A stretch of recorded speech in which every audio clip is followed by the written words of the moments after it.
Hello, welcome back to part 3 of my record collection speech tour, I don't know. Today we are going to be going through, starting from where we left off, right at the beginning of G, which is going to be Genesis. This is going to take a while because we have that much Genesis to get through. Let's get started with their first album, From Genesis to Revelations. Sorry, just Revelation. This was made, I believe, while they were still all teenagers in music school, so I have to respect it for that, seeing as I've done the same thing, and it is very difficult. Although I guess we weren't really teenagers. Yeah, so to be honest, there's nothing on here that like super stands out to me as like a wow moment, but it is a nice folk rock album, really, English folk rock. There's nothing on here I dislike also. It's just, it's good. It's fine. Peter Gabriel's voice is good. The other members, they play their instruments. I don't know. Most people tend to not like this album very much because of the reasons that I listed, and also that it's not very prog at all. It's basically just a folk rock album, but I do enjoy it. That brings us to really the beginning of Genesis, how they would be known in the future. We've got Trespass, their second album. Again, doesn't seem to be a fan favorite for some reason. They had not fully developed their progressive rock sound yet, but they were getting there. They were working on it. There's a few songs on here that are pretty long. The Knife especially is a classic, really the one song that people tend to go back to from this album. But the whole thing is really good. If anyone wrote this album off as not being what they were looking for, I would recommend giving it another try, because there's a lot of really good, there's only 6 songs on the whole thing, but Looking for Someone and White Mountain and Stagnation are all, I would consider them to be progressive rock, but they still have that folk aspect from the first album blended nicely, and I do like that quite a bit. And then The Knife ends the album with just a straight up proto-metal banger. I don't know. Here's where we really get into the meat of things. This is Nursery Crime, their third album. This is when Phil Collins joined the band, and I believe also Steve Hackett. 2 very important members joined on the same album. This is the first one to have Phil Collins' background vocals on it. I believe it's on... It's funny, on this album, all the songs are out of order inside the sleeve for some reason. For Absent Friends, I think, is the first time, if I'm remembering correctly, the first time that Phil Collins sang on a song. But yeah, in the early days, his voice was very, very close to Peter Gabriel's, and you really can't always tell who's who on here, and some of the other albums with their back and forth. Many people's favorite Genesis album that I have talked to, but I would not rank it up there with mine. It is very good. Very good. There's a lot of great songs. The musical box, weird solo section is almost kind of like dubstep feeling. It's really strange, but it's great. Other important thing about this album is that along with Steve Hackett came his signature guitar tapping style. If anyone doesn't play guitar, that's when you don't pick the strings, you just tap the notes on the fretboard, and you can do some interesting little different types of riffs and solos with that. And it was popularized by Van Halen and all of his stuff. And that's what most people know. But in the rock world, at least, as far as everything I've read goes, Steve Hackett was the first to do it in it's been around forever, like in flamenco playing and other types of acoustic long ago. But this was the first time electric guitar tapping for solos, for riffs, was done in a rock context. And it definitely deserves a lot of credit for that. We have up next Foxtrot. This was actually the album that got me into Genesis in the first place. A lot of people were telling me to listen to, The Lamb Lies Down on Broadway, songs from Nursery Crime, but it was this album and the next one, which we'll get into, that really opened the door. For when I first heard this, most of the tracks didn't do much for me. I was much younger. I would have heard this while I was still in high school, I think. And I didn't get it yet. It was not heavy enough for me, but Watcher of the Skies, the mellotron on that song did catch my attention. Before I even knew what a mellotron was, I thought it was a very unique sound. And I did listen to that song a little more. But what really did it for me was Supper's Ready, because that was one of the first, after Dream Theater, that was one of the first 20-plus minute songs that I had heard. And it goes through so many changes in the middle section. It's a very slow build up to the middle section, but once that middle section hits, it's got some great grooves, some really, really interesting lyrics and vocal melodies. It's a really cool song. So even when I was younger and didn't really fully grasp this album, that song did get me. And now, one of my favorites, of course. Just a funny journey. This is just a short live album, Genesis Live, from 1974. This has only 5 songs on it because they play a lot of long songs. But this is a solid live performance, especially a really cool glimpse into their very early days before they even got into the stuff that made them more famous, or the 80s stuff that made them superstars. This is what I wanted to get to. Following on from Foxtrot is the next album, Selling England by the Pound, and this is what sold me on Genesis. Foxtrot was kind of my starting point where I was like, there's something here, maybe I can get into this, and then I heard this album, and everything that I didn't get about Foxtrot made sense here. This album is so melodic, a little bit goofy, but just brilliant. Especially the piano and keyboard playing. Just, in my opinion, the star of this whole thing. The songs on here manage to be progressive and folky and sort of that weird medieval English vibe, but also heavy sometimes, and very, very melodic, very sing-alongable. It's not a word. Dancing with the Moonlit Night, I think, is a lot of people's top Genesis songs, but that was what opened me up to the whole early Genesis era, was that song in particular. The Cinema Show, Firth of Fifth. There's no bad songs on this album. It goes all the way through. It is amazing. And anyone that I have shown this album to who's not a progressive rock fan or not a Genesis fan, I have yet to get any bad negative reception from them listening to this. It's just a good time. It's a great time. Wonderful flute playing as well by Peter Gabriel. The hefty double album, The Lamb Lies Down on Broadway. This album is weird. I have to be in a certain mood to get through the whole thing. It is a lot to take in as a double album. It keeps going.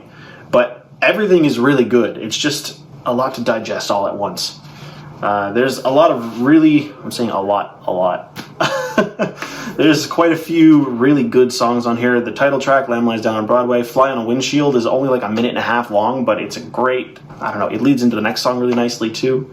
Cuckoo Cocoon, In the Cage is an absolute classic. I think you find that as well on the top of everybody's Genesis best songs list. Colony of Slippermen, a lot of them don't work so well as single songs. Like, there's not a lot of songs on here, aside from the ones that I mentioned. There's not a lot that I would put on and listen to individually. This thing works best as a full album, listened to from beginning to end. It's a very weird, convoluted story about, at least I think it's about, a guy who gets sucked into another dimension in the middle of New York City, has all these very strange, life-changing hallucinations or experiences or something. I don't know. Probably they were on a lot of drugs when they wrote it. I would not put this up with my favorites, though. It doesn't have that re-listenability for me all the time. I need to be ready to commit time to it, which, these days I don't have a ton of time. But when I do, good listen. That is the end of the Peter Gabriel era of Genesis. That album took so much. I think the rest of the band didn't fully understand it. Peter wanted to turn it into a stage play. He wanted to turn it into a movie. And none of that really worked out. I think he was a little disheartened from what I gather. And he left the band and went on to an extremely successful solo career, which we're also going to get into in another video, which left the other 4 members of the band to figure out what they were going to do next. And it brought us to A Trick of the Tail. This is their first album without Peter Gabriel. Big shoes to fill. Peter was obviously the vocalist. He was the flute player. He was also one of the core songwriters and composers in the band. So without him, a lot of people were skeptical on how they would do. A lot of people still are skeptical on how they did. This album for me, though, Phil Collins takes over on vocals. Apparently they tried to find another singer, and they couldn't find anyone who fit properly, and Phil was already doing backing vocals. So the rest of the band was kind of just like, oh, why don't you just do it? So he did, and this was the beginning of history. Phil Collins' first debut as a lead singer. Still very progressive. They were definitely following in their previous footsteps as best they could without Peter there to write. They had Tony Banks, the keyboard player, Mike Rutherford, one of the guitar and bass player, and Steve Hackett was still around, the guitar player. They're all nothing to laugh at either. Their compositional skills, everyone in Genesis has an incredibly successful solo career outside of the band. So all of their songwriting abilities are up there anyway. They're all masters of their craft. It's got tons going for it. I like it a lot. I was a little not sure what to think of it at first, but it grew on me for sure.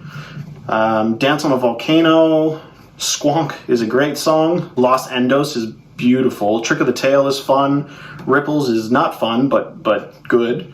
Robbery, Assault and Battery is a pretty funny song, very catchy. I would also recommend people check this out if they have not heard the weird in-between period of Genesis after Peter left and before they became a stadium rock pop band. All this stuff is definitely worth hearing as well, I think. Wind and Wuthering, probably my least favorite of their in-between period albums, but still good. Again, I don't think Genesis have a bad album personally, but this is Steve Hackett's last album. So 2 albums after Peter Gabriel left, Steve Hackett decided that he wanted to go off and do his own thing as well. He was not feeling the direction the band was starting to move in, and he wanted to do something more prog, I guess, more complicated. But this still is a progressive rock album. Like there's still long songs on it. Genesis continued to do long songs through their whole career, even when they were a pop band. So I never really understood people who said that they weren't prog anymore, because they definitely still were, just in a different way, which we'll get into. But this one's still a straight up, it sounds very similar to the previous album. I just find the songs a little bit less memorable, but it does have some good ones, like One for the Vine. Blood on the Rooftops, yeah, that's a good one. So this was kind of the beginning of the Phil Collins ballads in here, which usually I like a lot. I think Your Own Special Way was written by him. It doesn't say here. I could be wrong. But either way, he sings it, and it's very much like what his future work would be. Solid album, not as good as the last one. This is And Then There Were Three. The last sort of weird middle section of their career, where they were still trying to figure out where they were going and still trying to do what they were doing before. This is the first album without Steve Hackett as well, so the guitars on this are very different. It's a much more keyboard-driven album, lots of strange synthesizer sounds that some people feel did not age very well. I tend to still like them quite a bit. I would say it is really hard to pick, but this is definitely, I think, somewhere in my top 5 favorite Genesis albums. It also has a weird connotation. The first time I ever heard it was really, really late at night while I couldn't sleep on Christmas Eve. And I had just bought this record the day before, and I hadn't listened to it yet. And I was sitting in my room on my tiny little portable crappy turntable with headphones on listening to it Christmas Eve night. So this album always, even though it has nothing really to do with Christmas, there is a song about snowmen on here, that's kind of funny, but it always brings back Christmas memories to me, and it just will, I think always will. In my opinion, almost every song on here is great. Down and Out, Burning Rope, The Lady Lies are all really solid progressive rock songs, lots of cool time signature changes. I'm not even sure what time signature Down and Out is in. It kind of feels like 5 with a weird extra beat at the end, but I've been trying to count it for years and I can't figure it out. And then there's a few ballads that are a little bit forgettable. They're still good. I can't even really say that because they're good. I enjoyed this whole album. The most important thing historically on this album, I think, is the last song, Follow You, Follow Me. This was their first radio hit. This was like the very beginning of them dominating the 80s. Because this album would have been, was it 78, 79? 78, yeah. So this was right on the cusp. And they were starting to, Phil Collins was taking over songwriting duties more. They were starting to experiment more with synthesizers, as I said, than they already did before. And really, this still does feel like a 70s album. It doesn't yet feel like the 80s sound, but that song fits in with the rest of the stuff that they would do later. It's very catchy, made them a ton of money, started putting them on the map as radio-friendly band. Important album, one of my favorites, but a lot of people don't really seem to like it. However, Duke, this came out in 1980. It's kind of funny, like right on the decade switch, sound changed completely. This album, I would still say it's a straight up progressive rock album, for sure, but very different kind of progressive rock than they were before. Shorter songs, very, very synth heavy, very catchy. There's a lot of hits on this album. You've got Behind the Lines, which is weird because like the singing doesn't even start till 2.5 minutes into the song. It's a 5-minute song, and it gets played on the radio all the time. So that's a testament to their songwriting skill. You've also got Misunderstanding on here, which I don't think anyone doesn't know. It was on the radio constantly. Turn It On Again, same thing. Funny thing about this album is it was actually intended to be their second album with a 20-ish minute song on it called The Duke Suite.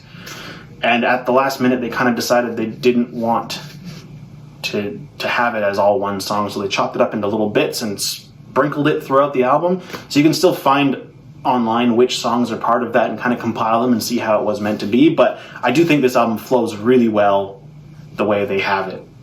I understand why they cut it up, and it kind of gives concept album vibes in that sense, because bits of the original song are scattered throughout here, and the other songs kind of fit in line with them really well. So I don't know if there's like a concrete actual story that goes through here, but definitely feels like it's all being told from the one, I guess in this case, Phil Collins' perspective, and he's going through bits of his life, and it's a really, really good album. I would say this is a strong contender for second place favorite Genesis album. I think my first favorite has to be Selling England by the Pound that we went through before, but this is a close second.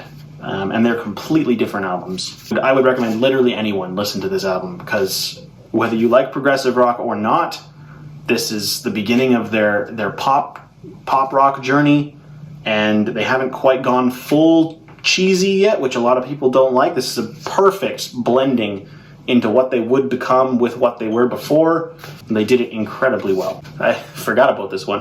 This is Abbacab. Kind of the opposite of Duke, in that one was a perfect transition period, knew exactly what it was doing, had a very coherent, consistent plan and sound behind it, whereas this is a weird hodgepodge of random experimentation.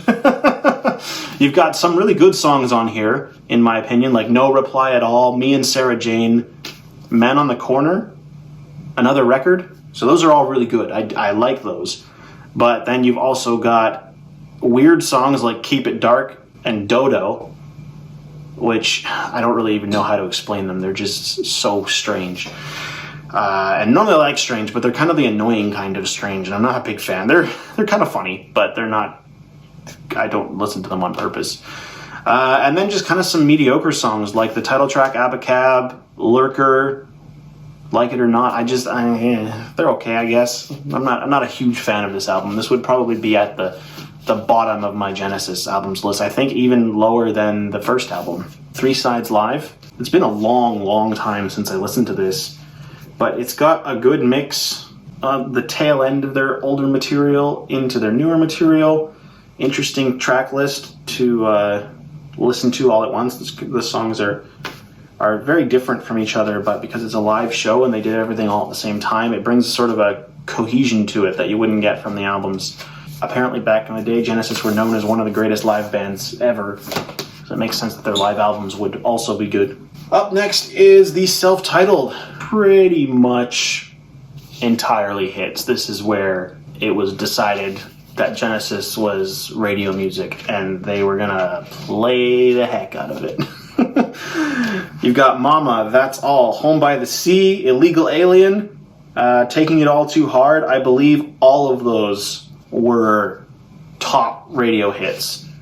And then you had Just a Job to Do, Silver Rainbow, and Second Home by the Sea, which is like the first half of, or the second part of Home by the Sea, but they never played that part on the radio. They just kind of played the first half. Consistent album. Catchy, sing-alongable. Everyone knows these songs for the most part. But even this one, at the height of their pop journey, well, maybe the next album is the height of, but close to their height, they still have the Home by the Sea Part 1 and 2, which, in my opinion, should be listened as one song. And that's about 10 minutes of music together.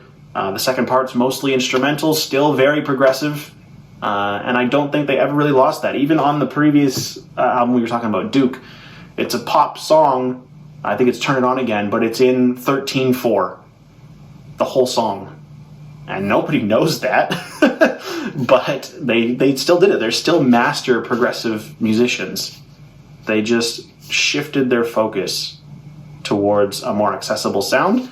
And I genuinely cannot decide if I like them better like this or if I liked them better when they were a 70s progressive rock band. I think both have equal merits. I forgot I had this too. This is literally just the single of the song Invisible Touch with a different remix version on the back.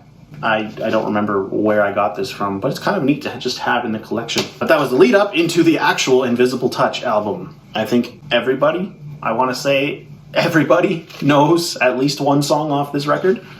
It's got Invisible Touch, it's got Tonight, Tonight, Tonight, Land of Confusion, In Too Deep, Anything She Does. Again, like the last one, 5 hits, all in a row. Huge success. And then it goes into prog rock territory on Domino. Mostly instrumental, very cool song, very driving, heavy but synthesizers. So it's like, it's a cool vibe that it's got going on. I think Throwing It All Away might have been a lesser hit as well. So that's most of the album. So if you don't know or don't like this album, I don't know what to tell you. It knows what it wants to be. It does it very well. If that's not your idea of what you want to hear in music, if that's not your sound, then you're not going to like it. But it's a songwriting masterpiece, and the sales support that. And that is actually the end of Genesis. Wow.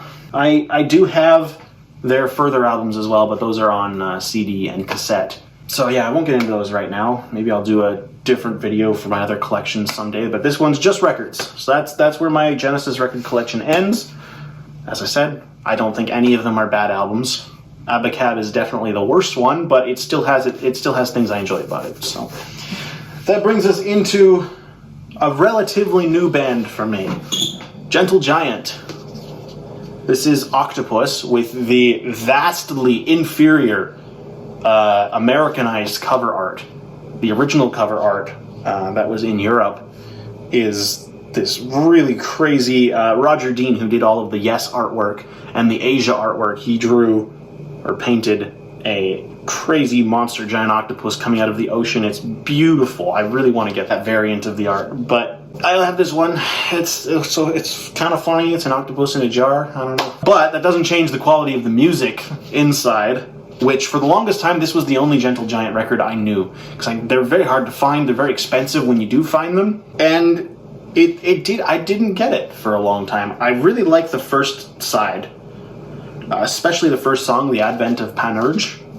The bass playing it blows my mind every time. So tight. The bass tone that these guys have is insane as well. Like, it is fat but clear as well. It just cuts right through the mix without losing any of its power. But the rest of this album, for a long time, didn't do much for me. I was kind of just like, it starts really strong with that first song, and then I don't care about the rest of it. But recently, I finally got around to getting their whole discography and listening through everything.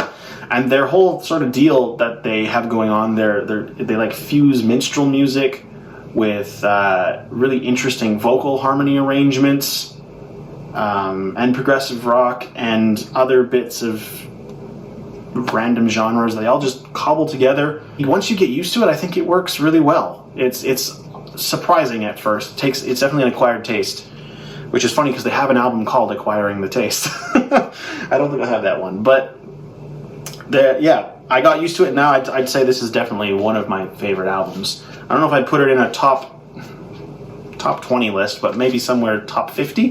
This one is The Missing Piece, also by Gentle Giant. I don't have too many of their albums yet, because as I said, I just recently started really getting into them. And I think part of the reason it took so long is because this album and the one we'll get into afterwards are kind of past their prime as a progressive rock band.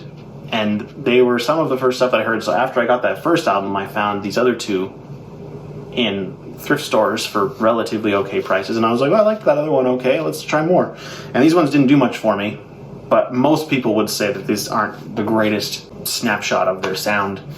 That said, now that I'm familiar with their whole discography, I do appreciate these a little bit more. Some of these songs on here are pretty catchy. Like 2 Weeks in Spain is a really, really good song. Great bass playing. Bet You Thought We Couldn't Do It. I think I really liked For Nobody too, the last song. Giant for a Day. A little bit beat up here. Somebody tried to start cutting out this cutout, I guess, of the giant mask that you can put on your face. Yeah, to be honest, even after listening to this album again, I don't really remember it. I don't remember disliking it. It was probably fine. I'll just need to listen to it more and form a proper opinion. Okay, so this is L by Godley and Cream. This is their second album, I believe. Godley and Cream are both from the band 10cc. Which I have not yet had the chance to delve into, even though I love Godley and Cream, so I'm sure I would like their previous band. But this was shown to me in college. We had a forum where a local record producer guy came in and talked to us about his career, about the music industry. And I say local, but he lives locally, but he's been in a lot of projects. He was the recording engineer and mixing engineer for Big Generator by Yes, and one of the Mr. albums. The one with the song everybody knows on it, Kyrie Eleison. I don't remember what that album's called. I think I have it? I don't know. But yeah, he was the engineer for both of those albums, and so he had a lot of wisdom to give. And at the end of his forum, he invited us over to his studio in another town, a little close by, and a bunch of us went over there, and he listens to our projects that we were working on for school, gave us tips and pointers, but he was really good at pointing out things that our music sounded like and things that we could try to emulate to build a better picture of what we wanted our sound to be. And funnily enough, this was not for me. This was for one of my friends who came with us. The song that he showed was similar to this, and this producer guy was like, you should check out this album. And he showed us a snippet of it, and I liked it so much that I just went out and bought the album myself because it was great. It was The Sporting Life. It's a very depressing song, but it's super upbeat, even though the lyrics are sad and disturbing. But it sounds kind of like Queen, sort of, if Queen was really weird. But this is a really good album. I like this a lot. It's also got a song called Sandwiches of You, which the lyrics are hilarious, and I love them. Another one of theirs, Freeze Frame. I don't really remember this album much. Again, I'm going to have to listen to it more. From what I remember, it was very 80s, still a little out there, but not quite so much as their other stuff. A little bit more commercial sounding, and I remember liking it. I just don't specifically remember any songs on here that stuck in my brain. This is one that I just picked up, the History Mix Volume 1, also by Godley and Cream. Apparently this is like a bunch of their other demos or older. There wasn't a lot of information on it online, but I think it was a bunch of demos or older recordings that they remixed, re-recorded, mashed together, and turned into like new songs, but using a lot of the same parts. And it ranges all over the place, from being really weird to the point where I'm like, what am I listening to being really good and kind of like a continuation of L. So it was worth buying, but I don't know if I can say I recommend the whole thing. Another new purchase for me, this is Moontan by Golden Earring. It's got Radar Love on it, which is a very, very famous song. Yeah, so these guys kind of straddle between progressive rock and pop rock, sort of like a bluesy or Styx, but they're good. I like all the songs on here. I was a good purchase. I only knew Radar Love beforehand. I've only known a handful of Golden Earring songs, Usually the ones that everybody knows, like Twilight Zone, Radar Love, and there's one more, I forget. But a pleasant surprise. This whole album was solid. I quite enjoyed it. We've got the motion picture soundtrack for the first Star Trek movie. It's beautiful cover. Nice little USS Enterprise right there. I really love the music in it. I love this movie in general. I don't know. Most people don't tend to like it. They don't, as the old saying goes, every odd number Star Trek movie is bad and every even number one is good for the most part. But I can like most of them. I really like this one. It sets up the new Enterprise. The music in it, which is the important part here, is just gorgeous. They got Jerry Goldsmith. I think this was the first Star Trek related thing he did. He would go on to do most of the other movies as well. The main title theme from this movie would later become the Star Trek Next Generation TV series theme, sped up a little bit. Another one that I randomly found, this is 2 not especially memorable episodes of the original series, Star Trek again, the soundtracks to them on one vinyl. I don't know why this exists, but I found it in a bargain bucket, and I was like, it's got a cool picture of the Enterprise on it, and music, so I bought it. It was fun. This album is the greatest of the Guess Who. Well, Guess Who is a band, they're a Canadian rock band that I grew up with. Also with a best of album, but not this one. It had a slightly different track listing. My dad and I used to listen to it all the time. And when I first started collecting records, I went to a used shop in my hometown to buy a record player and a stereo, which I still have to this day, right over there. And the guy who sold it to me in the used shop pulled a couple records out of his personal collection and was like, here, you need to have these records if you're starting a record collection. They're something you have to have. They weren't in great condition, but they play, they work. One of them was the greatest of the Guess Who, which of course I already knew most of the songs. Being Canadian, they're pretty big. Anyone who doesn't know the Guess Who is missing out, because they're a catchy band. Lots of cool vocal melodies and guitar riffs, and it's just a good time. The second album that he gave me was Dark Side of the Moon by Pink Floyd, so he was right. This is also a new acquisition for me, although I've known the album since it came out.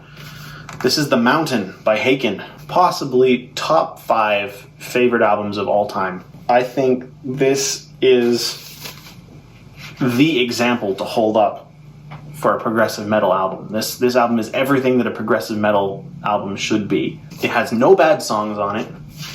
The closest thing to a slight dip in quality that's on here, in my opinion, is the second song, Atlas Stone, which was the single for this when it came out. By no means a bad song. Like, even on the other Haken albums, if that song had been there, it would have been one of the highlight tracks. It's just that this album is so good that one falls short slightly of that ridiculously high bar.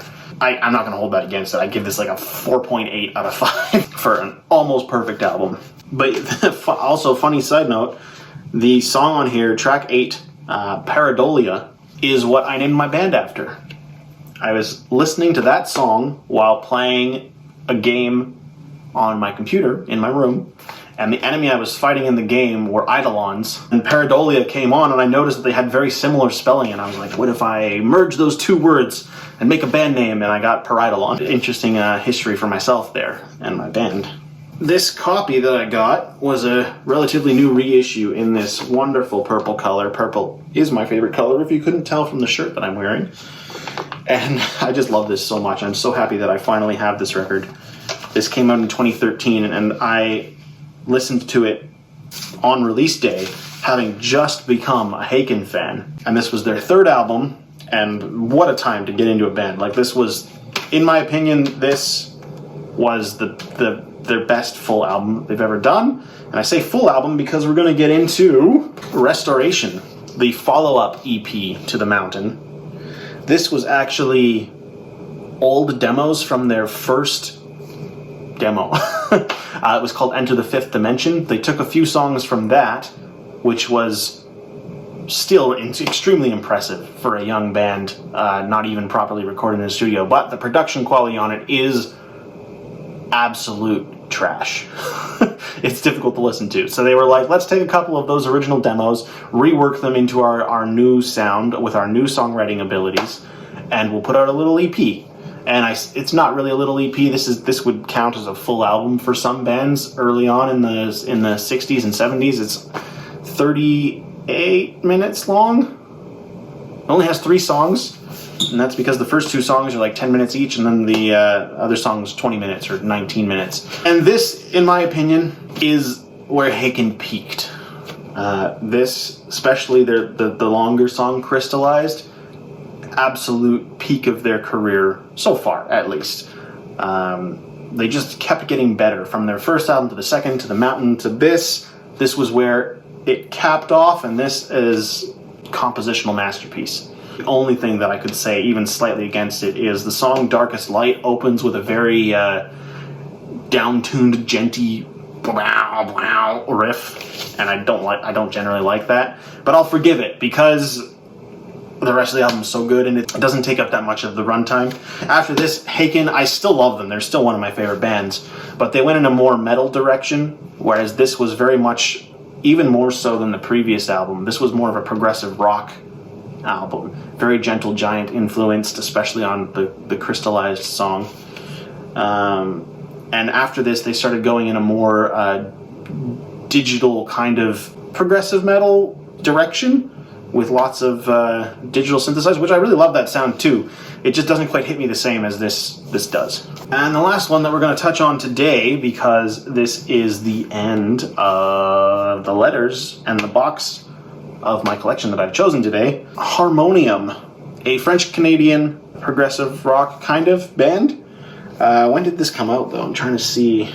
Yeah, this doesn't have a release date on it. It was I think, either late 60s or early 70s when this came out. I think the title vaguely translates into The 5 Seasons by Harmonium. It's in French, and my French is not that good, so this album actually won a ton of awards, apparently. I had never heard of it before, although I had heard of the band Harmonium, because they are Canadian, and those things trickle through. It didn't quite live up to whatever I thought it was going to be. It was more of like a folk rock album, but it's definitely not bad. I was just expecting more of an early progressive rock album rather than a folk album with some progressive influences, but it was right at the beginning, so that style hadn't really been invented yet for the most part. So this is a very, I would call it like a proto-progressive rock album, but it won a ton of awards, very well known in Canadian music scholar world. I don't know if too many regular people actually know about it. I assume there would be more over in Quebec, maybe the East Coast in general. But out here, I'd never heard of anyone talk about this band. I just kind of know their name from reading progressive rock history and stuff. But it is cool to add another Canadian band to my collection and my knowledge. I like to know our history, our contributions towards the genre in general. And it was fun listening to this album and experiencing that. It just was not quite what I was hoping it would be. But maybe that's a little unfair, since what I was hoping it would be didn't exist yet when they made it. Anyway, that's it for now. Next time, whenever I get around to doing this again, and life's been pretty hectic recently, but we're going to be moving on to, I think we're going to be starting with Iron Maiden, which I also have a lot of thoughts on, and we'll be going through probably the next half of the next box of records that I own. I think the half works a lot better than the full box because it doesn't take up quite as much time. And I get more videos out of it too. So I don't know how long this is going to take for me to get through the whole collection, especially since I keep getting more. I don't know. But we'll see. And whenever I get around to it, I'll put it up. Thank you for watching.